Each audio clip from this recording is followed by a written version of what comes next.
నమస్తే అండి. నేను మీ గణేష్‌ని. మనం ఈరోజు సరికొత్త కాన్సెప్ట్ ఏందంటే, షోడశ మహాజనపదాలు. షోడశ మహాజనపదాల గురించి ఒకసారి చూద్దాం. అవి ఏ విధంగా ఏర్పడ్డాయి? ఏ శతాబ్దంలో ఏర్పడ్డాయి? ఏర్పడ్డ తర్వాత అప్పటి పరిస్థితులేంది? ప్రస్తుత పరిస్థితులు ఏ విధంగా ఉన్నాయి? ఆ 16 మహాజనపదాల నుంచి డెవలప్ అయ్యి భారతదేశంలో మహాసామ్రాజ్యాన్ని ఏ జనపదం ఏర్పాటు చేసింది? అదొకసారి చూద్దాం. మొదటిసారిగా మన ఛానల్‌ని చూసేవాళ్ళు సబ్స్క్రైబ్ చేసుకోండి. అదేవిధంగా లైక్, షేర్ చేయండి. ఓకే. షోడశ మహాజనపదాలు.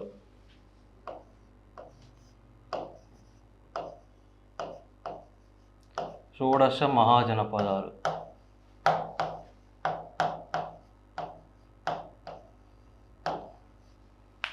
షోడశ అంటే ఇక్కడ మనకు 16. షో ప్లస్ దశ అంటే 10 ప్లస్ 6 మొత్తం ఏందంటే ఇక్కడ షోడశ మహాజనపదాలు అంటే మనకు 16 ఉన్నాయి. 16 మహాజనపదాలు. ఈ 16 మహాజనపదాలు ఎప్పుడు ఏర్పడ్డాయంటే క్రీస్తు పూర్వం 6వ శతాబ్దం.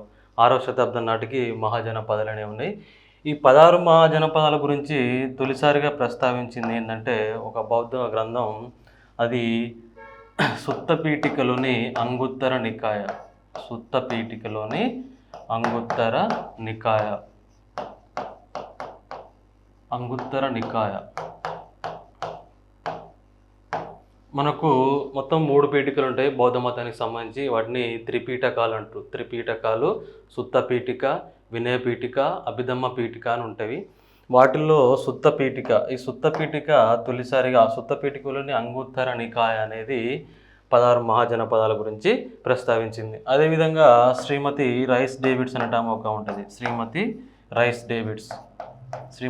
రైస్ డేవిడ్స్ కూడా 16 మహాజనపదాల గురించి ప్రస్తావించింది. ఈమె గౌతమ్ బుద్ధుని లైట్ ఆఫ్ ద వరల్డ్ అన్నది, ప్రపంచ జ్యోతి. గౌతమ్ బుద్ధుని ప్రపంచ జ్యోతి అన్నది ఎవరంటే శ్రీమతి రైస్ డేవిడ్స్. ఆసియా జ్యోతి అన్నదేమో Edwin Arnold. Light of Asia అన్నది ఎడ్విన్ ఆర్నాల్డ్. ఇక్కడ 16 మహాజనపదాల గురించి తొలిసారిగా ప్రస్తావించినంటే సుత్త పీఠికలోని అంగుత్తర నికాయ మరియు శ్రీమతి రైస్ డేవిడ్స్. మనకు నికాయ అనేవి మొత్తం 5 ఉంటాయి. దీఘ నికాయ, మజ్మ నికాయ, సంగుత్తర నికాయ, అంగుత్తర నికాయ. ఓకేనా? ఇట్లా మొత్తం 5 నికాయాలు అనేవి ఉంటాయి. దాంట్లో ఒకటి అంగుత్తర నికాయ. ఇది తొలిసారిగా 16 మహాజనపదాల గురించి ప్రస్తావించింది. మనకు 16 అంటే 16 మహాజనపదాలు గుర్తుండాలి. అదేవిధంగా షోడశ కర్మలు ఉంటాయి. షోడశ కర్మలు మనిషి జీవితంలో పుట్టిన కాంచి చివరి దశ వరకు మొత్తం 16 కర్మలు ఉంటాయి. వాటిని షోడశ కర్మలు అంటారు. ఈ షోడశ కర్మల గురించి మనకు గృహసూత్ర అని ఉంటుంది. గృహసూత్రం లేదా ధర్మసూత్రాలు అంటారు వీటిని. ఈ ధర్మసూత్రంలో గృహస్థులు ఆచరింపదలసిన 16 కర్మలు ఉంటాయి. వాటిని షోడశ కర్మలు అంటారు. అంటే గర్భధారణ, పుంసవన, ఓకే, శ్రీమంతోనయనం, అదేవిధంగా జాతక కర్మ, చూడకర్మ, కేశఖండన, ఇట్లాంటివి మొత్తం 16 ఉంటాయి. మనకు 11వది దేన్ని చెప్తుందంటే వివాహానికి సంబంధించింది. పెళ్ళి గురించి చెప్పేది ఏంటంటే 11వది. ఇది గుర్తుంచుకోవాలి. నెక్స్ట్ చివరిది అంత్యేష్టి. మరణం తర్వాత చివరి కర్మ ఏంటంటే అంత్యేష్టి అనేది. మొత్తం ఇట్లా 16 కర్మలు ఉంటాయి. 16 మహాజనపదాలు ఉంటాయి. 16వ ఆర్టికల్ కూడా ఉంటుంది మనకు విద్యా ఉద్యోగాల్లో రిజర్వేషన్ల గురించి. ఓకే, ఇక్కడ షోడశ అంటే మనం ఈ 3 అంశాలు గుర్తుంచుకోవాలి. షోడశ మహాజనపదాలు గుర్తుంచుకోవాలి, షోడశ కర్మలు గుర్తుంచుకోవాలి, 16th ఆర్టికల్ కూడా గుర్తుంచుకోవాలి. ఇక తర్వాత మళ్ళీ 16th బ్రిక్స్ సమావేశం అంటే 2024 అది రష్యా, అది వేరే విషయం. ఓకేనా? ఇది శ్రీమతి రైస్ డేవిడ్స్ మరియు అంగుత్తర నికాయ, సుత్త పీఠికలోని అంగుత్తర నికాయ తొలిసారిగా 16 మహాజనపదాల గురించి ప్రస్తావించింది. అయితే ఇవన్నీ క్రీస్తు పూర్వం 6వ శతాబ్దంలో, క్రీస్తు పూర్వం 6వ శతాబ్దంలోనే ఇవన్నీ ఏర్పడాయి. క్రీస్తు పూర్వం 6వ శతాబ్దంలో ఏర్పడ్డాయి. అందుకనే క్రీస్తు పూర్వం 6వ శతాబ్దాన్ని ఏమంటారంటే రెండవ పట్టణీకరణ అని, సెకండ్ అర్బనైజేషన్ అని ఏ పీరియడ్ని పిలుస్తారంటే 6th century BC. మరి ఫస్ట్ అర్బనైజేషన్ ఇన్ ఇండియా అంటే మనం గుర్తుంచుకోవాల్సిన అంశం ఏంటంటే సింధు నాగరికతను తొలి పట్టణ నాగరికతగా మరియు పట్టణీకరణగా పేర్కొంటాం. ఓకేనా? అది ఆ రోజుల్లోనే సింధు నాగరికతకు సంబంధించి భూగర్భ నీటిపారుదల వ్యవస్థ, మురుగు నీటిపారుదల వ్యవస్థ, గ్రిడ్ సిస్టమ్, ఒక పద్ధతి ప్రకారం, ఒక ప్లాన్ ప్రకారం ఇళ్ళని నిర్మించుకోవడం, గ్రిడ్ సిస్టమ్ అవన్నీ సింధు నాగరికత చేసింది. అది పట్టణ నాగరికత. అది తొలి పట్టణీకరణ అంట దాన్ని. రెండవ పట్టణీకరణ అంటే ఇక్కడ 16 మహాజనపదాలు, నూతన నగరాలు ఏర్పడ్డాయి. ఇదే క్రీస్తుపూర్వం 6వ శతాబ్దంలో మళ్ళా దాదాపు 62 లేదా 52 మతాలు ఉద్భవించినవి భారతదేశంలో. అప్పటికి 62 మతాలు ఉద్భవించినవి. దాంట్లో మనకు బౌద్ధ మతం, జైన మతం, నెక్స్ట్ అజీవక మతం, నెక్స్ట్ చార్వాక మతం, ఇవి 4 ముఖ్యమైనవి. ఇది ప్రపంచంలో వేరు వేరు మతాలు కూడా ఆవిర్భవించినాయి. చైనాలో కన్ఫ్యూజనిజం, నెక్స్ట్ జపాన్లో షింటోయిజం, నెక్స్ట్ ఇరాన్లో జొరాస్ట్రిజం, ఓకేనా, జూడాయిజం, ఇట్లాంటి అనేక మతాలు ఆవిర్భవించినాయి. సరే, అది వేరే కాన్సెప్ట్. ఇక్కడ మనకు 16 మహాజనపదాలు. ఆ 16 మహాజనపదాలు 6వ శతాబ్దంలో ఏర్పడి 4వ శతాబ్దం వరకు వాటిలో సంఘర్షణ పడి లాస్ట్ కు మగధ అనేది భారతదేశంలో ఒక vast empire, first vast empire in India. భారతదేశంలో తొలి మహాసామ్రాజ్యం అంటే మగధ. అది ఏ విధంగా డెవలప్ అయింది అనేది కూడా ఒకసారి చూద్దాం. దానికంటే ముందు షోడశ మహాజనపదాలు, వాటి యొక్క రాజధానులు. ఓకే,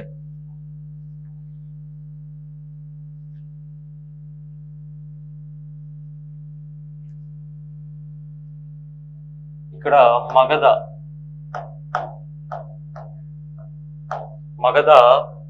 యొక్క రాజధానులు ఏంటంటే గిరివ్రజ, దీన్నే రాజగృహం అంటారు.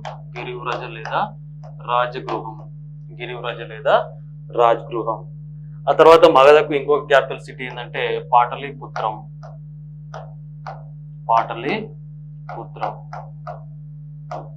పాటలీపుత్రం అనేది ఇంకొక రాజధాని. మగధకు సంబంధించి 2 రాజధానులు ఉంటాయి, గిరివ్రజ రాజగృహం, నెక్స్ట్ పాటలీపుత్రం. ఈ పాటలీపుత్రం నగరాన్ని నిర్మించింది ఎవరంటే మనకు అజాతశత్రువు.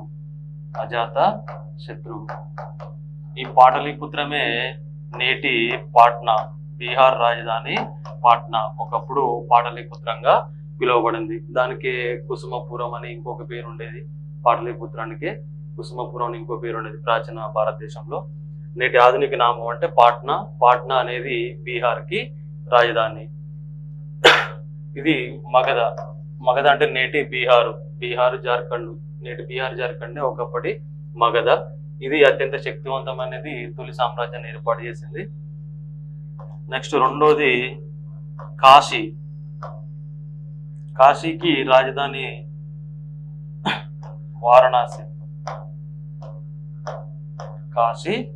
వారణాసి. ఇక్కడ మనకు 23వ తీర్థంకరుడు. 23వ తీర్థంకరుడు ఎవరంటే పార్శ్వనాథుడు. ఈ పార్శ్వనాథుడి యొక్క తల్లిదండ్రులు కూడా కాశీ రాజ్యానికి సంబంధించిన వాళ్ళు. 23వ తీర్థంకరుడు పార్శ్వనాథుడు. ఈయన యొక్క సింబలు పాము. ఈయన కాశీరాజు అశ్వసేనుడు మరియు వామల వీళ్ళ యొక్క కుమారుడే పార్శ్వనాథుడు.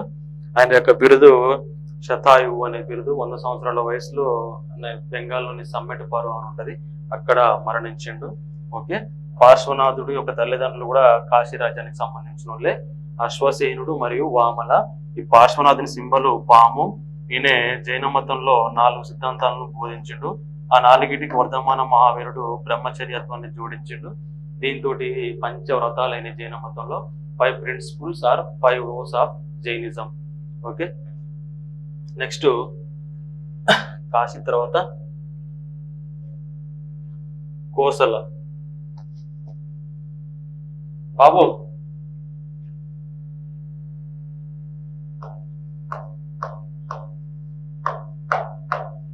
కోసల 3వ రాజ్యం ఏంటంటే కోసల. కోసలకి క్యాపిటల్ సిటీ ఇక్కడ 2 ఉంటాయి, శ్రావస్తి, ఇంకొకటి సాకేత. నార్త్ సైడ్ అయితేనేమో సాకేత, సౌత్ క్యాపిటల్ అంటే శ్రావస్తి. ఇక్కడ శ్రావస్తిని గుర్తుంచుకోవాలి. Buddhism highly flourished in which area అంటే మనం శ్రావస్తి అని చెప్పాలి. సారనాథ్ అనేది బౌద్ధ మతానికి జన్మస్థానం అయినప్పటికీ అది అత్యధికంగా విరజిల్లిందంటే కోసల రాజధాని శ్రావస్తి అనే ప్లేస్ లో విరజిల్లింది. కోసలకు రాజధానులు ఉత్తరాన సాకేత, దక్షిణాన శ్రావస్తి. నెక్స్ట్ అంగరాజ్యం. అంగరాజ్యానికి రాజధాని చంపానగర్. అంగరాజ్యానికి రాజధాని చంపానగర్. ఓకే, అంగరాజ్యానికి రాజధాని ఇక్కడ చంపానగర్ అనేది గుర్తుంచుకోలేదు. ఇది కూడా నార్త్ బీహార్. ఇక్కడ అంగరాజ్యానికి రాజు అప్పుడు బ్రహ్మదత్తుడు ఉండేవాడు.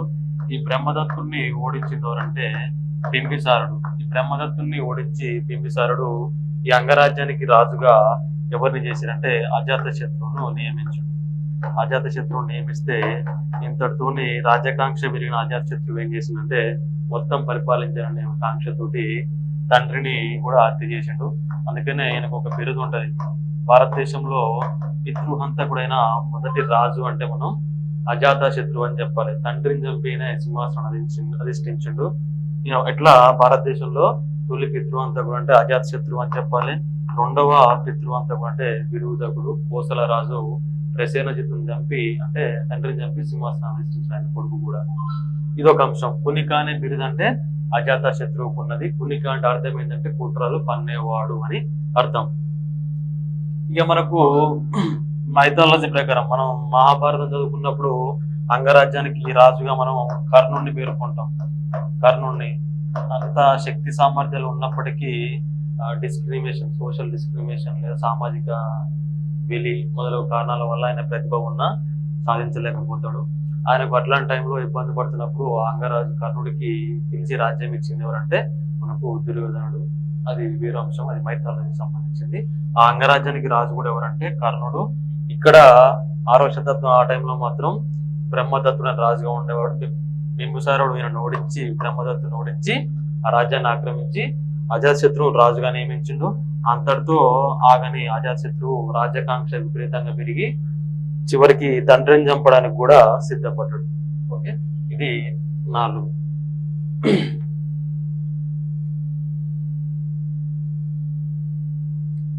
నెక్స్ట్ వీటికంటే ముందుగా మనకు మొత్తం 16 మహాజనపదాలలో 14 వచ్చేసి ఉత్తర 14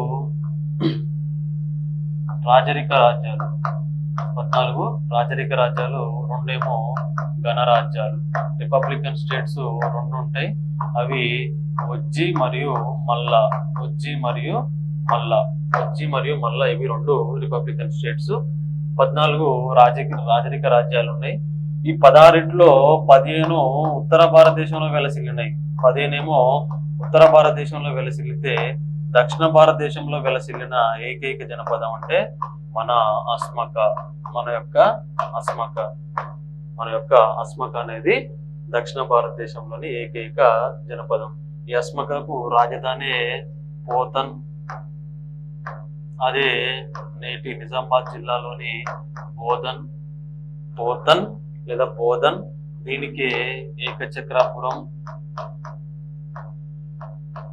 బౌధారణ్యపురం,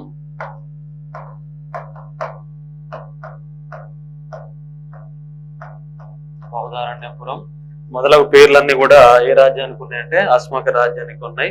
అస్మక రాజధాని అంటే పోతన్ అని చెప్పాలి. దానికి బోధన్ అనే పేరు. ఏకచక్రాపురం, బౌధారణ్యపురం ఇవి నేటి నిజామాబాద్ కు సంబంధించిన ప్రాంతం. అస్మక ఏ నది తీరాన ఉందంటే మనం గోదావరి నది తీరాన అని చెప్పాలి. గోదావరి నది తీరాన. ఈ గోదావరి నదిని ఇంకా తేలివాహన నదిగా పేర్కొంటారు. అంటే తెల్లటి నది ప్రవాహాన్ని తీసుకెళ్తుంది. ఇది ప్రవహించినప్పుడు తెల్లగా ఉంటది అని చెప్పేసి తేలివాహన నది గోదావరి తెలుపు రంగులో ప్రవహిస్తుంది అని చెప్పేసి ఒక పేరు ఉంటది. మళ్ళా కృష్ణాకి ఇంకొక పేరు ఉంటది. కృష్ణా నదినేమో కన్నబెన్నా నది అంటారు. కృష్ణ అంటేనే బ్లాక్ అన్నట్టు. ఓకేనా, శ్యామ అన్న, కృష్ణ అన్న నలుపుకు సంబంధించింది. కృష్ణా నదినేమో కన్నబెన్నా నది అంటారు. ఇక్కడ గోదావరి నదినేమో తేలివాహన నదిగా పేర్కొంటాం. ఓకేనా, అదొక అంశం. ఇక్కడ మళ్ళీ ఇదే బోధనలో మనకు చివరి నిజాం, 7వ నిజాం మీర్ ఉస్మాన్ అలీ ఖాన్. మనకు మొత్తం అసబ్జాయిలలో 7 నిజాంలు ఉంటారు. చివరి నిజాం 7వ నిజాం మీర్ ఉస్మాన్ అలీ ఖాన్. ఈ మీర్ ఉస్మాన్ అలీ ఖాన్ ఏం చేసిందంటే బోధనలో షుగర్ ఫ్యాక్టరీని నిర్మించిండు.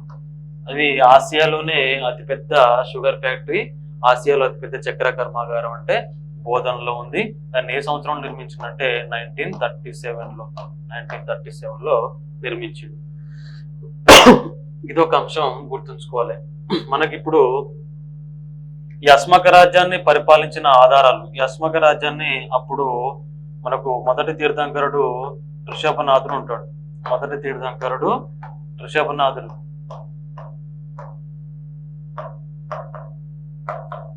ఈ ఋషభనాథుడికి గల సంతానంలో ఎవరెవరంటే ఋషభనాథుడికి 3 సంతానం. భరతుడు, బాహుబలి, నెక్స్ట్ బ్రాహ్మి. భరతుడు, బాహుబలి వీళ్ళేమో కొడుకులు, ఇక్కడ బ్రాహ్మి ఏమో కూతురు. బ్రాహ్మి కూతురు. మనకు జైన సాహిత్యం ప్రకారం మొదటి తీర్థంకరుడు ఋషభనాథుడు లేదా ఆదినాథుడు, ఆయన యొక్క కూతురు బ్రాహ్మి. ఆ కూతురు పేరు మీదుగానే ఆ ఋషభనాథుని యొక్క కూతురు బ్రాహ్మి పేరు మీదుగానే మనకు బ్రాహ్మి స్క్రిప్ట్, బ్రాహ్మి లిపి అనేది వచ్చిందని జైన సాహిత్యం అనేది చెప్పింది. భరతుడు పరిపాలించింది కాబట్టి భారతదేశానికి భారతదేశం అనే పేరు వచ్చింది. తర్వాత ఇంకొక కుమారుడు బాహుబలి అనేటైన అస్మక రాజ్యాన్ని పరిపాలించిందని పేర్కొంటారు. ఆ బాహుబలి అస్మక రాజ్యాన్ని పరిపాలించిందని, ఆయనకు సంబంధించిన ఒక విగ్రహం, అతనికి సంబంధించిన ఒక విగ్రహం దట్టమైన అడవుల్లో లభిస్తుంది.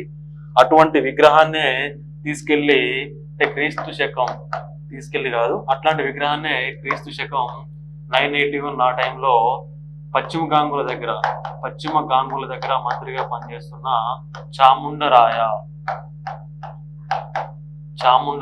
ఈ చాముండరాయ అంటే పశ్చిమ గాంగుల రాజు రాచమల్లు దగ్గర పనిచేస్తుంటాడు.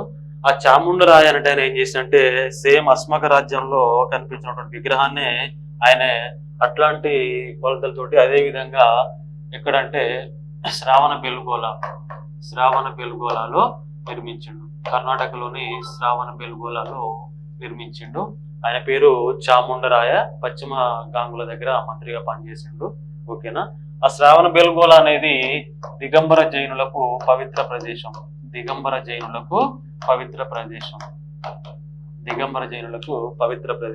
మనం ఇక్కడ చంద్రగుప్త మౌర్యుడు ఆయన రాజ్యాన్ని పరిత్యాగం చేసి ఏం చేసిందంటే కర్ణాటకలోని శ్రావణ బెల్గోల్ అనే ప్లేస్ కి వెళ్ళిపోయిండు. అక్కడనైనా సల్లేఖన వ్రతం, ఇది జైన మతంలో కఠిన ఉపవాసం.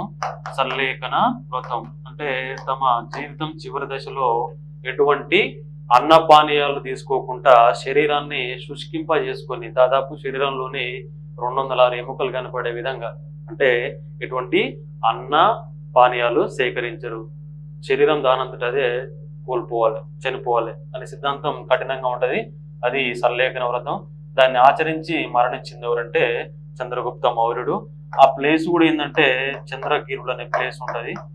ఆ ప్లేస్ లకు ఆయన పేరు మీదుగానే చంద్రగిరుడు అని నామకరణం చేశారు. ఆ పర్వతాలకు చంద్రగిరుడు అని నామకరణం చేశారు. ఇది శ్రావణ బెల్గోళ అనేది దిగంబర జైనులకు అత్యంత పవిత్ర ప్రదేశం. గుర్తుంచుకోవాలి. ఇక్కడ ప్రతి 12 సంవత్సరాలకు ఒకసారి మహామస్తకాభిషేకం అనే కార్యక్రమం జరుగుతుంది. ఈ విగ్రహం మనకు కర్ణాటకలోని అస్సన్ జిల్లా అని ఉంటది, అక్కడ ఏర్పాటు చేశాడు బాహుబలి విగ్రహం. ఓకేనా. అది శ్రావణ బెల్గోళ అనేది దిగంబర జైనులకు అత్యంత పవిత్ర ప్రదేశం. గుర్తుంచుకోవాలి.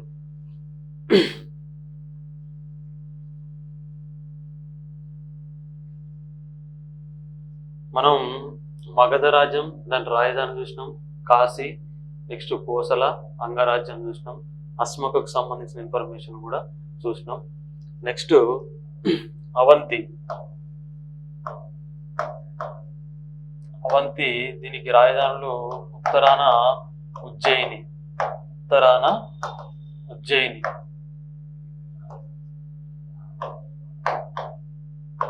దక్షిణాన మాహిష్మతి. అవంతి అనేది విద్యా కేంద్రం. ఉజ్జయిని, అవంతి ఇట్లాంటి మొత్తం విద్యా కేంద్రాలు. నెక్స్ట్ మాహిష్మతి ఏమో అవంతి రాజ్యానికి దక్షిణ రాజధాని. ఉత్తరాన ఉజ్జయిని, దక్షిణాన మాహిష్మతి. ఇది అవంతి. ఈ అవంతి కోసం మగధ మరియు కోసల ఈ రెండు రాజ్యాలు నిరంతరం పోరాడినవి. అవంతి కోసం మగధ మరియు కోసల రాజ్యాలు అనేవి నిరంతరం పోటీ పడినాయని గుర్తుంచుకోవాలి.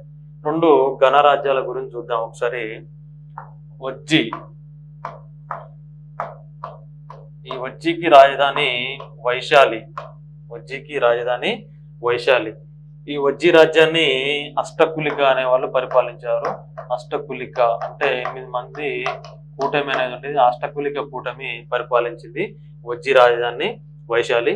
ఈ వజ్జి రాజ్యాన్ని పాలించిన గొప్ప తెగలంటే మనకు లిచ్చెవి, విదేహ, నెక్స్ట్ జ్ఞాత్రిక. వర్ధమాన మహావీరుడు జ్ఞాత్రిక తెగకు సంబంధించిన వాడే. ఆయన యొక్క తల్లి లిచ్చెవి చేతకుని సోదరి, గుర్తుంచుకోవాలి. లిచ్చెవి చేతకుని సోదరి, లిచ్చెవి మహారాజు యొక్క కూతురు. ఓకేనా? ఆమె త్రిశాల. వర్ధమాన మహావీరుడు తల్లి త్రిశాల ఏమో లిచ్చెవి రాజ్యానికి సంబంధించింది. ఇది వెల్తీ కింగ్డమ్ అన్నట్టు, అంటే అత్యంత సంపన్నమైన రాజ్యం మరియు బలీయమైన రాజ్యం లిచ్చెవి. వజ్జిని పరిపాలించిందంటే లిచ్చెవి తెగ, విదేహ తెగ, జ్ఞాత్రిక తెగ. మన 24వ తీర్థంకరుడు వర్ధమాన మహావీరుడు ఈ జ్ఞాత్రిక తెగకు సంబంధించిన వాడే. వజ్జి రాజధాని వైశాలి. ఓకేనా? వైశాలి గుర్తుంచుకోవాలి. నెక్స్ట్ ఇంకొకటి మల్ల. 2 గణరాజ్యాలని చెప్పిన, అందులో ఒక గణరాజ్యం వజ్జి, ఇంకొక గణరాజ్యం మల్లకు కూడా 2 రాజధానులు ఉంటాయి. ఒకటేమో పావాపురి, రెండోదేమో కుషీనగర్. మీకు ఈ 2 ప్రాంతాలను చూస్తే మీకు ఏ అంశం గుర్తుకు రావాలంటే, ఇదేమో వర్ధమాన మహావీరుడు మరణించిన ప్రదేశం గుర్తుకు రావాలి. నెక్స్ట్ కుషీనగర్ అనేది యూపీ. ఇది బౌద్ధ మతానికి సంబంధించి గౌతమ బుద్ధుడు మరణించిన ప్లేసు కుషీనగర్ ఇది యూపీకి సంబంధించింది. పావాపురి అంటేనేమో బీహార్ కు సంబంధించింది. ఇది వర్ధమాన మహావీరుడు మరణించిన ప్రదేశం, ఇదేమో గౌతమ బుద్ధుడు మరణించిన ప్రదేశం. ఈ 2 కూడా గుర్తుంచుకోవాలి. దేనికి రాజధానులు అంటే మల్లా రాజ్యానికి రాజధానులు పావాపురి, కుషీనగర్ అట్లా గుర్తుంచుకోవాలి. ఇంకొక గణరాజ్యం వజ్జి. ఓకే, నెక్స్ట్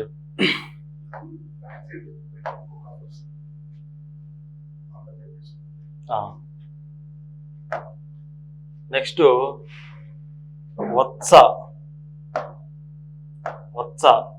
రాజధాని కౌశాంబి. వత్సకు రాజధాని కౌశాంబి అనేది యమునా నది ఒడ్డున ఉంటది. ఈ వత్స రాజధాని కౌశాంబి. ఇంకొకటి మనకు మత్స్య అనే రాజ్యం ఉంటది. దీనికి రాజధాని విరాట్ నగర్. మత్స్యకు రాజధాని విరాట్ నగర్, జైపూర్ కు సంబంధించింది. రాజస్థాన్ రాజధాని జైపూర్ కు సమీపంలో ప్లేసు విరాట్ నగర్. నేటి జైపూర్ ప్రాంతం అన్నట్టు ఇది ఒకప్పటి విరాట్ నగర్. మత్స్య రాజధానికి రాజధాని. వత్స అంటే కౌశాంబి, మత్స్య అంటే విరాట్ నగర్. ఇంకొకటి మనకు కురు రాజ్యం గుర్తుంచుకోవాలి. కురు రాజ్యానికి రాజధానులు ఒకటి ఇంద్రప్రస్థం, ఇంకొకటి హస్తిన. కురు రాజ్యానికి ఇంద్రప్రస్థం, ఇంకొకటి హస్తిన. అంటే నేటి హర్యానా, ఢిల్లీ చుట్టుపక్కల మధ్య గల ప్రాంతాలే ఒకప్పటి ఇంద్రప్రస్థం మరియు హస్తిన అనే రాజధానులు. ఇవి ఢిల్లీకి సంబంధించిన అయినట్టు. ఇప్పుడు మనం మామూలుగా హస్తినకు బయలుదేరిన మంత్రి లేదా ఇట్లాంటి మాటలు మాట్లాడితే ఢిల్లీకి. కురు రాజ్యం ఇక్కడ ఇంద్రప్రస్థ అనేది ఒక రాజధాని, హస్తిన అనేది ఇంకొక రాజధాని. మొత్తం 2 రాజధానులు కురు రాజ్యానికి ఉన్నాయి. ఆ తర్వాత మౌర్యుల తదనంతరం ఈ రాజ్యాలు అనేవి కనుమరుగైపోయినాయి. ఆ తర్వాత దిల్లికపురం అనే నగరం ఒకటి నిర్మించబడ్డది.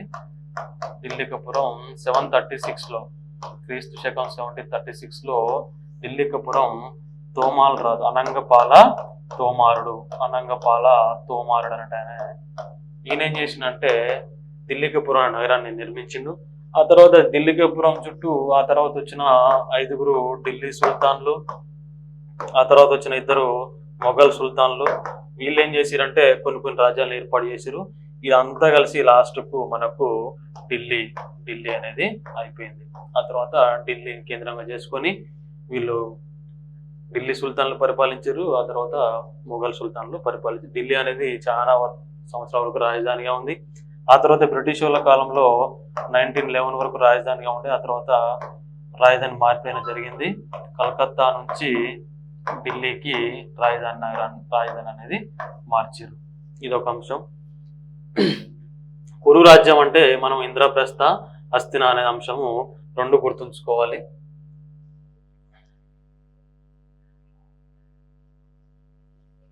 ఇంకొకటి చేది రాజ్యానికి రాజధాని శుక్తిమతి. ఈ శుక్తిమతి నేటి బుందేల్ఖండ్ ప్రాంతం, చోటా నాగపూర్ పీఠభూమి, ఆ ప్రాంతం చోటా నాగపూర్, ఆ ప్రాంతం ఏంటంటే చేది, దాని రాజధాని శుక్తిమతి. ఇక్కడ మనకు మహాభారత కాలం నాటి శ్రీకృష్ణుడి చేతిలో రాజసూయ యాగం వల్ల మరణించిన శిశుపాలుడు కూడా మహాభారత కాలానికి సంబంధించి ఏ రాజ్యం అంటే శిశుపాలుడు కూడా చేది రాజ్యమే. ఆ శిశుపాలుడు ఎవరి చేతిలో హతుడైందంటే శ్రీకృష్ణుడి చేతిలో హతుడైన అనేది ఒక అంశం గుర్తుంచుకోవాలి. ఆ తర్వాత ఈ చేది రాజ్యాన్ని మహామేఘ వాహన వంశం పరిపాలించింది. మహామేఘ వాహన వాళ్ళు పరిపాలించారు. దాన్ని చేది వంశం లేదా మహామేఘ వాహన వంశం అంటారు. దీంట్లో గొప్పవాడు మనకు కారవేలుడు. ఎవరంటే కారవేలుడు, కళింగ కారవేలుడు. ఇది గుర్తుంచుకోవాలి. ఈ కారవేలుడు గురించి తెలిపే శాసనాలు అంటే మనకు గుంటుపల్లి శాసనం, పశ్చిమ గోదావరి జిల్లాలో వేయించండు గుంటుపల్లి శాసనం. ఇంకొకటి హతిగుంప శాసనం. ఇది భువనేశ్వర్లోని ఒడిశాకు సంబంధించి ఉదయగిరి కొండల్లో వీటిని వేయించిండు. ఈ కారవేలుడు ఏ మతానికి సంబంధించిన వాడు అంటే జైన మతానికి సంబంధించిన వాడు. ఓకేనా. ఈయన బిరుదులు కళింగాధిపతి, నెక్స్ట్ మూషికాధిపతి, కళింగాధిపతి, మూషికాధిపతి, భిక్షురాజు. ఆ తర్వాత మౌర్య సామ్రాజ్యంలో గొప్పవాడైన అశోకుడు క్రీస్తు పూర్వం 261లో కళింగ యుద్ధం అనేది జరిగింది. ఆ తర్వాత కళింగ యుద్ధానంతరం ఈ కళింగ అనేది మగధ సామ్రాజ్యంలో విలీనమైపోయింది. ఆ కళింగ యుద్ధం గురించి తెలిపేదంటే మనకు 13వ శిలాశాసనం కళింగ యుద్ధం గురించి పేర్కొంటుంది. అది కూడా ఇంపార్టెంట్ పాయింటే. మొత్తం 14 శిలాశాసనాలు ఉంటాయి. ఇది నెక్స్ట్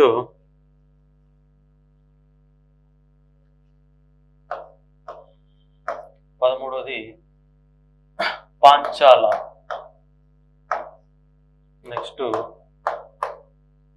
కాంబోజా. నెక్స్ట్ శూరసేన.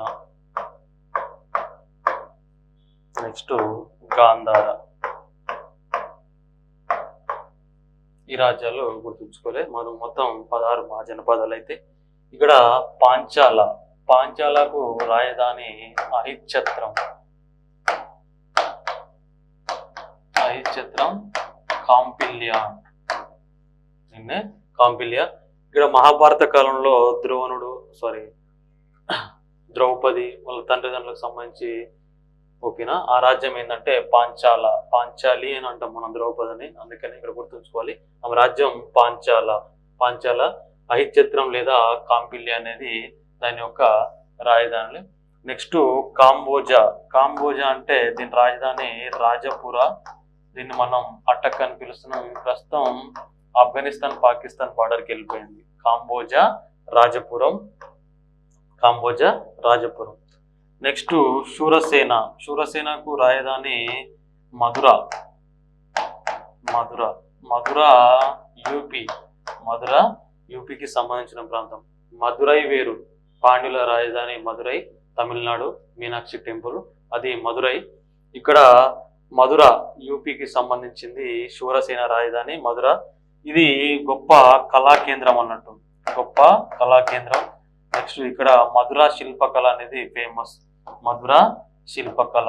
మధుర శిల్పకళ కనిష్కుని కాలంలో బాగా అభివృద్ధి చెందింది అన్నట్టు. కనిష్కుని కాలంలో మధుర శిల్పకళ, గాంధార శిల్పకళ అట్లాంటి అనేది ఉచ్చ స్థితికి వెళ్ళిపోయినాయి. అవి శిల్పకళలకు సంబంధించిన ఒక అంశం. మధుర అనేది శ్రీకృష్ణుడికి ఇష్టమైన నగరం కూడా. శ్రీకృష్ణుడికి ఇష్టమైన నగరం అంటే కూడా మనం ఇక్కడ మధుర అని చెప్పాలి. మధుర శూరసేన రాజధాని మధుర. నెక్స్ట్ గాంధార. ఈ గాంధారకు రాజధాని తక్షశిల. తక్షశిల. ఇంకొకటి పుష్కరిన్ అని ఉంటది. గాంధార, తక్షశిల. మహాభారత కాలంలో శకుని, సుబల మహారాజు, నెక్స్ట్ గాంధారి వాళ్ళంతా ఏ ప్రాంతానికి సంబంధించిన అంటే గాంధార. ఈ గాంధారకు రాజధాని తక్షశిల. తక్షశిల అనేది ప్రాచీన భారతదేశంలో అతి గొప్ప విశ్వవిద్యాలయం, యూనివర్సిటీ. ప్రాచీన భారతదేశంలో తొలి యూనివర్సిటీ కూడా తక్షశిలనే. తక్షశిల. ఈ తక్షశిల విశ్వవిద్యాలయంలోనే అనేక మంది విద్యను అభ్యసించారు. కౌటిల్యుడు, కోసల ప్రసేనజిత్తు, కోసల ప్రసేనజిత్తు మరియు మౌర్య చంద్రగుప్తుడు, నెక్స్ట్ కదంబ వంశ స్థాపకుడు మయూర శర్మ. ఇట్లాంటి వాళ్ళందరూ గొప్ప గొప్ప వాళ్ళందరూ ఎక్కడ విద్య నేర్చుకురంటే తక్షశిల విశ్వవిద్యాలయంలో విద్య నేర్చుకురు. భారతదేశంలో ఉన్నత విద్యకు సంబంధించి ఆ రోజుల్లో అతి గొప్ప యూనివర్సిటీ అంటే తక్షశిల. ప్రస్తుతం తక్షశిల ఏ రాష్ట్రంలో, ఏ దేశంలో ఉందంటే పాకిస్తాన్కు సంబంధించి వెళ్ళిపోయింది. పెషావర్ ఆ ప్రాంతంలో, పెషావర్. ఓకే, గుర్తుంచుకోవాలి. తక్షశిల అనేది గొప్ప విశ్వవిద్యాలయం. ఆ తర్వాత ఇదే తక్షశిల రాజు అంబి అనేట ఆయన అలెగ్జాండర్ని భారతదేశం పైకి ఆహ్వానిస్తాడు. భారతదేశ చరిత్రలో ప్రథమ దేశద్రోహిగా పిలువబడ్డది గురెవరంటే అంబి అనేట ఆయన భారతదేశంలో ప్రథమ దేశద్రోహి. ఆయన రాజు ఏ రాజధానికి రాజంటే తక్షశిల ప్రాంతానికి రాజు. ఆయన అలెగ్జాండర్ని ఆహ్వానిస్తాడు. ఆ తర్వాత అలెగ్జాండర్ జీలం యుద్ధం లేదా ఐడాస్పస్ యుద్ధంలో పోరస్ లేదా పురుషోత్తమ అనే రాజుల్ని ఓడిస్తాడు.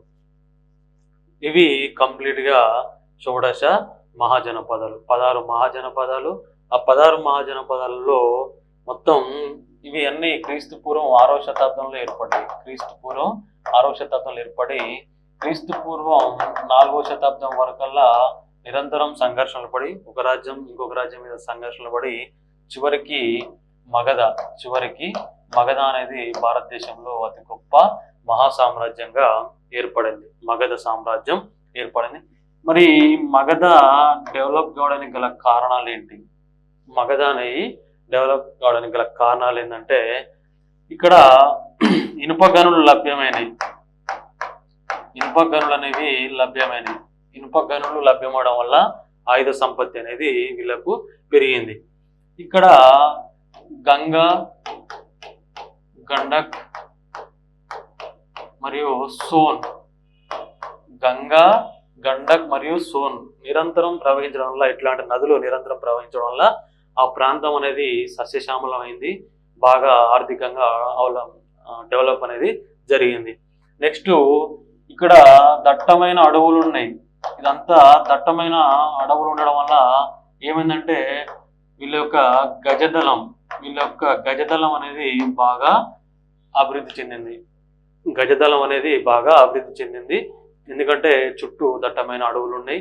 అదేవిధంగా విదేశీ యాత్రికులకు ఇది దూరంగా ఉండడం, అంటే దండయాత్ర వీలు కాకుండా ఉండడం, విదేశీ యాత్రలకు దూరంగా ఉండడం. మన భారతదేశం పైకి దండెత్తి రావాలంటే ఇక్కడ నుంచి అంటే ఖైబర్ బోలాన్ కనుమ, ఎవరైనా కూడా చూడండి ఖైబర్ బోలాన్ కనుమ గుండానే భారతదేశంలోకి అడుగు పెడతారు. వాయువ్య భారతదేశం నుంచి ఖైబర్ బోలాన్ కనుమ గుండే రావడానికే అవకాశం ఉంటుంది. అక్కడ నుంచి అనేక మంది వచ్చి దండయాత్రలు అనేది చేసారు, గుర్తుంచుకోవాలి. ఇది అదేవిధంగా మగధ రాజుల యొక్క ఔత్సాహికత, అంటే వీళ్ళు పరిపాలించాలనే ఉత్సాహం ఎవరికి ఉన్నదంటే మగధ రాజులకు ఉన్నది. ఇదంతా ఇనుప గనులు లభ్యమైన వాటికి ఆయుధాలు డెవలప్మెంట్ చేసుకుంటారు. ఇది మగధ డెవలప్మెంట్ కావడానికి గల కారణాలు. మగధ అనేది డెవలప్మెంట్ కావడానికి గల కారణాలు. ఇప్పటికి కూడా ఛత్తీస్గఢ్, జార్ఖండ్, బీహార్ ఆ ప్లేస్లలోనే ఇంకా కూడా గనులు అనేవి ఎక్కువగా ఉంటాయి. ఓకేనా. జార్ఖండ్లోని ధన్బాద్, నెక్స్ట్ జాదుగూడ, ఇవన్నీ దానికి సంబంధించిన అంశాలు.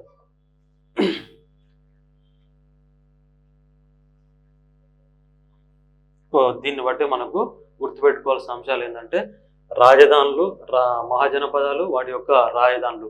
మీకు మ్యాచ్ ద ఫాలోయింగ్ లా కానీ అడగవచ్చు, లేదంటే క్రింది వాటిలో సరైంది సరికాని అడగవచ్చు, లేకపోతే ఒకప్పుడు ఏమని ఏ రాజ్యానికి సంబంధించినవి ప్రస్తుతం ఎక్కడ ఉన్నాయని అట్లా అడగవచ్చు, క్రింది జతలలో ఏది సరైంది ఏది సరికాదని కూడా అడగవచ్చు. కాబట్టి ఖచ్చితంగా మ్యాచ్ ద ఫాలోయింగ్ లో వచ్చే అవకాశం ఉన్నది. రాజ్యాలు, ఆ జనపదాల రాజధానులు కూడా ఖచ్చితంగా గుర్తుంచుకోవాలి. 16 చెప్పిన 16లో 14 ఉత్తర భారత 14 ఏమో రాజరిక రాజ్యాలు, 2 ఏమో గణరాజ్యాలు, నెక్స్ట్ ఇందులో 15 ఏమో ఉత్తర భారతదేశంలో వెలసిల్లితే 16వది ఓన్లీ దక్షిణ భారతదేశంలో వెలసిల్లిన ఏకైక రాజ్యం అంటే అస్మక అనేది గుర్తుంచుకోవాలి. అస్మక గుర్తుంచుకోవాలి.